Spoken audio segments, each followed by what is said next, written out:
Chapter 6. The Overpaid Maid. Some days later, Bruno was lying on the bed in his room, staring at the ceiling above his head. The white paint was cracked and peeling away from itself in a most unpleasant manner, unlike the paintwork in the house in Berlin, which was never chipped and received an annual top-up every summer when Mother brought the decorators in. On this particular afternoon, he lay there and stared at the spidery cracks, narrowing his eyes to consider what might lie behind them.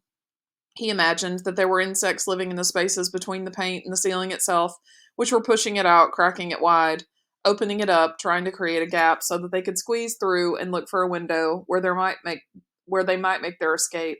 Nothing, thought Bruno. Not even the insects would ever choose to stay at Outwith. Everything here is horrible, he said, out loud, even though there was no one present to hear him. But somehow it made him feel better to hear the words stated anyway. I hate this house, I hate my room, and I even hate the paintwork. I hate it all. Absolutely everything. Just as he finished speaking, Maria came through the door carrying an armful of his washed-dried and ironed clothes. She hesitated for a moment when she saw him lying there, but then bowed her head a little and walked silently over towards the wardrobe. Hello, said Bruno, for although talking to a maid wasn't quite the same thing as having some friends to talk to, there was no one else around to have a conversation with, and it made much more sense than talking to himself. Gretel was nowhere to be found, and he had begun to worry that he would go mad with boredom. Master Bruno, said Maria quietly, separating his vest from his trousers and his underwear, and putting them in different drawers and on different shelves. I expect you're as unhappy about this new arrangement as I am, said Bruno, and she turned to look at him with an expression that suggested she didn't understand what he meant. This, he explained, sitting up and looking around, everything here, it's awful, isn't it? Don't you hate it too?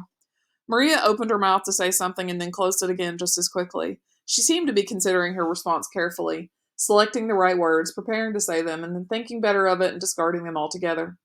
Bruno had known her for almost all of his life. She had come to work for them when he was only 3 years old, and they had always got along quite well for the most part, but she had never showed any particular signs of life before. She just got on with her job, polishing the furniture, washing the clothes, helping with the shopping and the cooking, sometimes taking him to school and collecting him again. Although that had been more common when Bruno was 8. When he turned 9, he decided he was old enough to make his way there and home alone. Don't you like it here then? She said finally. Like it, replied Bruno with a slight laugh. Like it, he repeated, but louder this time. Of course I don't like it. It's awful. There's nothing to do. There's no one to talk to. Nobody to play with. You can't tell me that you're happy we've moved here. Surely. I always enjoyed the garden at the house in Berlin, said Maria, answering an entirely different question. Sometimes when it was a warm afternoon, I liked to sit out there in the sunshine and eat my lunch underneath the ivy tree by the pond. The flowers were very beautiful there. The scents, the way the bees hovered around them, and never bothered you if you just left them alone. So you don't like it here then, asked Bruno. You think it's as bad as I do? Maria frowned. It's not important, she said. What isn't? What I think. Well, of course it's important, said Bruno, irritably, as if she was just being deliberately difficult.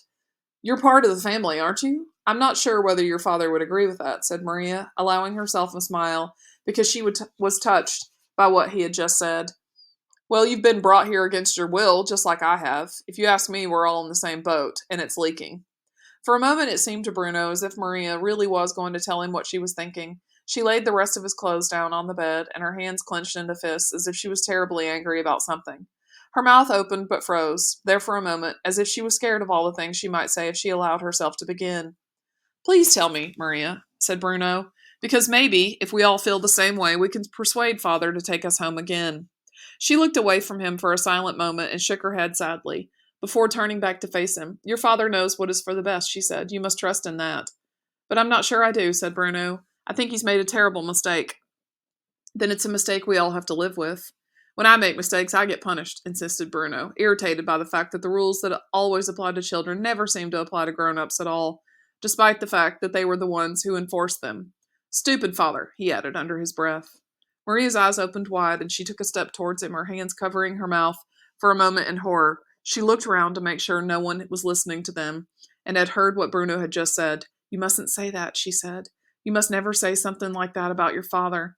I don't see why not, said Bruno. He was a little ashamed of himself for having said it, but the last thing he was going to do was sit back and receive a telling off when no one seemed to care about his opinions anyway. Because your father is a good man, said Maria. A very good man. He takes care of all of us.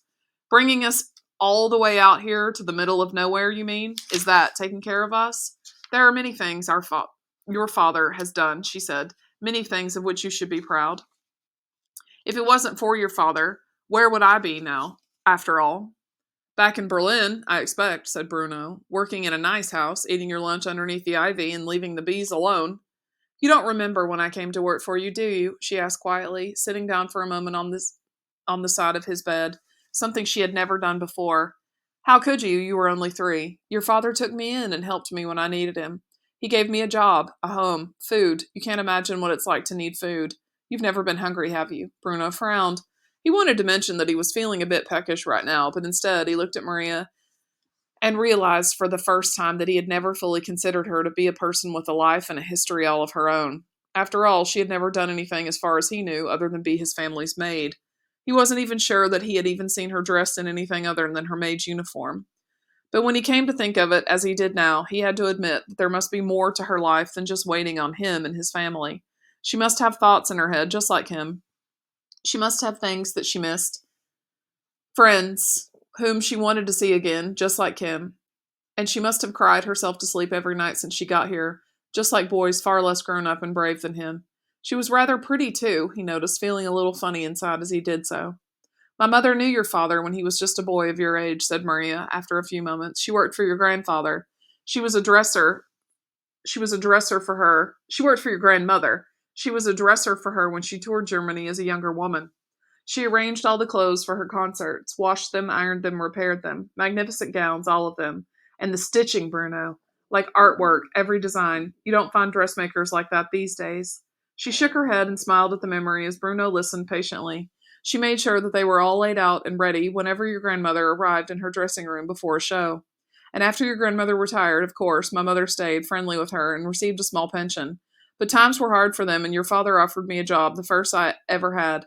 A few months later, my mother became very sick, and she needed a lot of hospital care, and your father arranged it all, even though he was not obliged to. He paid for it out of his own pocket because she had been a friend to his mother.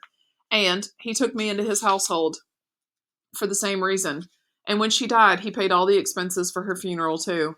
So don't you ever call your father stupid, Bruno. Not around me, I won't allow it. Bruno bit his lip.